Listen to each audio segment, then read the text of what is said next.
In this exercise, we want to know by how much will the root mean square speed of the gas molecule increase when temperature is increased. So first of all, we can discuss a little bit what is the root mean square speed. When you have a gas, there's a ton of molecules in there, and so all those molecules have different speeds. And the root mean square speed, we note it VRMS for speed. V is the speed. RMS is the square root of the average of the square of the speed. We can't only take the average speed, and that is because the average speed would be 0. How come would the average speed be 0? Well, speed has a direction, and so for every molecule having a direction this way, there would be one having a directional speed this way. On average, the speed would most often be 0. So that is why we first square this speed so that the direction doesn't matter. Then we average everything, and then we do the square root to remove the fact that we did the square initially.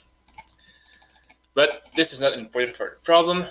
It's just to give you some kind of intuition for why we would want to calculate our MS speed. Actually, even this is not important in this problem. What we need to know is that VRMS is equal to the square root of 3 times KT over M,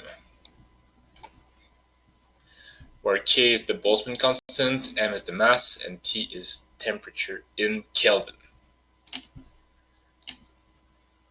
Alright, so if the temperature increases from 20 degrees C to 160 degrees C, by what factor will VRMS increase? We can write this down as VRMS. Let's write 2, not like that because it looks like a square. I will put the F for final divided by VRMS initial. And then we can write down this equation for both cases. K doesn't change, the mass of the gas doesn't change, but the temperature changes.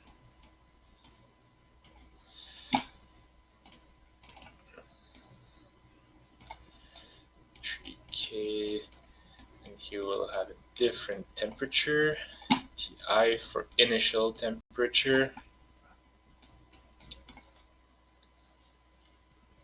And what we see here is that a couple of things cancel out. The 3K over M is on both numerator and denominator, so we can cancel them out, and we are left with square root of TF over square root of Ti, and this is square root of, now be careful because temperatures are in Kelvin. This is the main trap when doing those types of problems.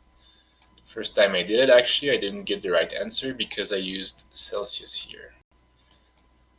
This is Kelvin, so we have to add 273.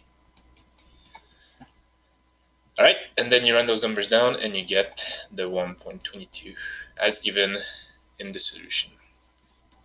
So we increase the temperature from 20 degrees C to 160 degrees C. That seems huge. It doesn't seem as huge in Kelvin though, and this is why it's a trap. And we see the speed only increases by 1.22. And the reason why this is so low in comparison is mostly because of this square root effect here. So that's it for this problem.